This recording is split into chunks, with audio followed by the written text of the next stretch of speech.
All right, it's time to run this little worksheet here and practice changing in between chords. Now, just like we did with our little exercise there, we're going to strum on every beat of the metronome, and we're going to strive to make that change between beats 4 and 1. Now, for the purposes of this video, with the worksheet, you can play by yourself using your metronome and set it at whatever beat you want. But if you're going to play along with me with this video, you won't be using your metronome there at home. You'll hear my metronome in the background, and it won't make much sense to record the number of beats because you're never going to be able to sync those up exactly in order to play along. So what I want you to do instead, if you're playing along with me in this video, is come down here and change the settings on the YouTube playback speed. Just go down here to the settings, the little gear icon here, and the middle row here will be the playback speed. You see it's set at normal by default. Normal is 100% of playback. If you click on it again, you'll have some defaults here. Again, normal, anywhere from a quarter speed up to 2, which is twice the speed. But if you go up here to custom, you click on the custom, then a little slider will appear. And here you can adjust the playback speed down or faster, depending on what you're trying to accomplish. So that's how to adjust the playback speed on the YouTube video. I'm going to have my metronome start at 45. So if your playback is at 100%, you'll be at 45. But instead of recording the beats per minute, record your playback instead. Now you can customize that playback speed to play it back at any speed you want. So 45 beats per minute will be 100%. If this is too quick for you, then just knock it down to 90 or 85% or whatever. And if it's too slow, and on subsequent days, instead of recording a faster beats per minute, record a faster playback speed. So start out at 100, and then if that's good for you, then bump it up to 105, 110, etc., and so forth. So I hope I'm making sense. If you're not playing along with the video, then you just, with the worksheet itself, then yeah, fine, record the beats per minute and bump up the beats per minute on your metronome. Otherwise, use the playback speed. All right, I'm going to shut up now. So we've got two worksheets here. The first one are the cage chords, C, A, G, E, D.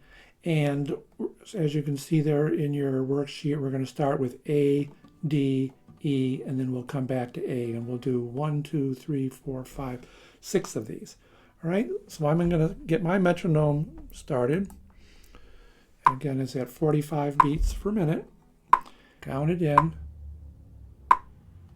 1, 2, 3, 4.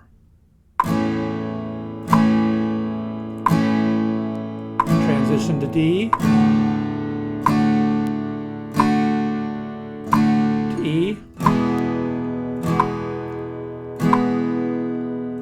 to A. Again.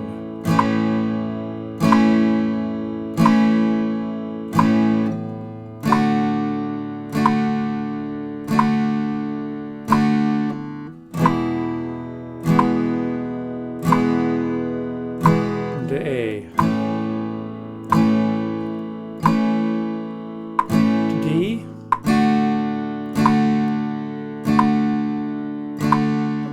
G, A,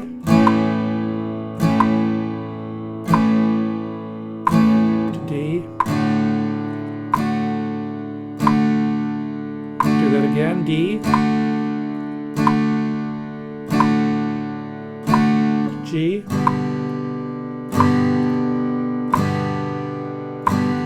A, to D, to G,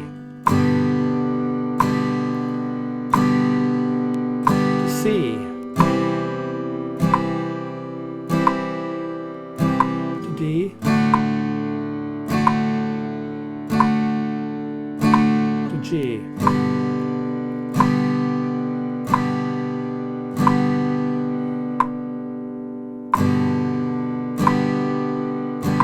C.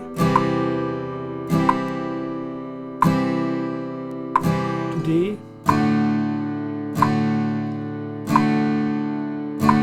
G.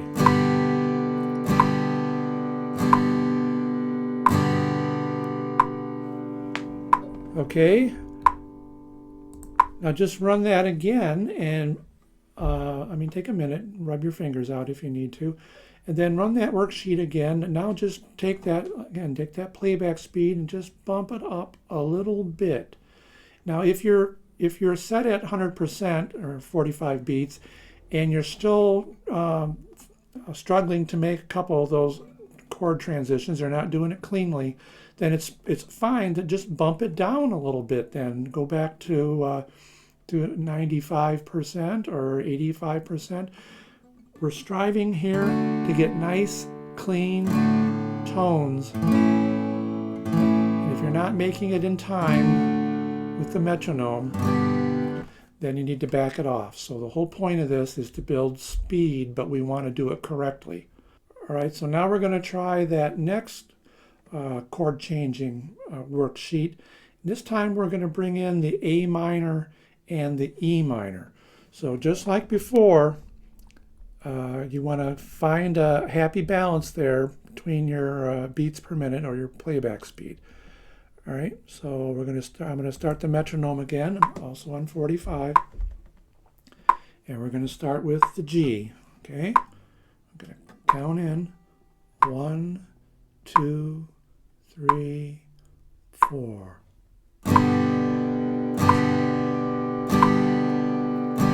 D.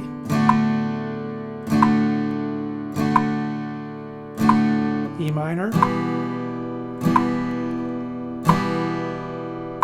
C. A minor. E minor.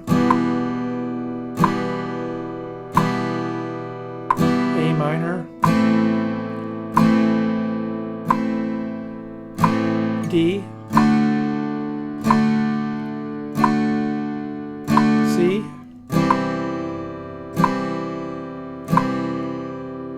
G. D.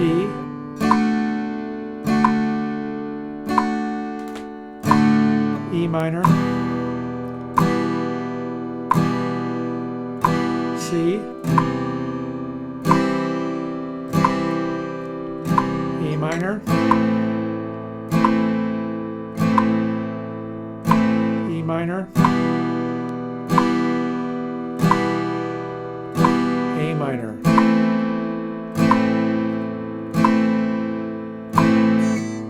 D. C. G.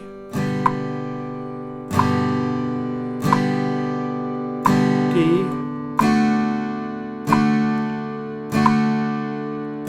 E minor. C. A minor. E minor. A minor. D.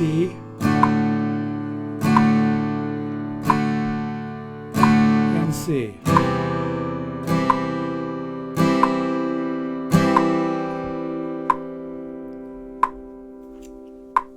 Okay, so that was good. All right, like I said, now if that was a little, let me turn that off. If that was just a little bit too fast, then bump the playback speed down. If this was good for you, then on your next time you go around, just bump it up just a bit. Try 105. The next day 110, and run this for as many consecutive days as you can, and then just record your speeds at the end, and then compare them to the beginning And I think you'll see that you've progressed quite a bit and you've got more comfortable. Just before I go though, I noticed when I was playing these, this a bit about pivot points and anchors. You'll notice that when we go from that C, from the C to the A minor, on that second line there, from the C to A minor, we just hold position on the first two, the index and the middle finger, and we bring that ring finger down to cover that note A there. So it's just for C to A minor, it's back and forth. We went over this. What was the other one? I noticed that when we go from A minor, just like we talked about before, when we go from A minor to E minor, all you have to do is take those two middle fingers and just move them up one string. Back down from E minor to A minor, E minor to A minor. Okay, so run that worksheet.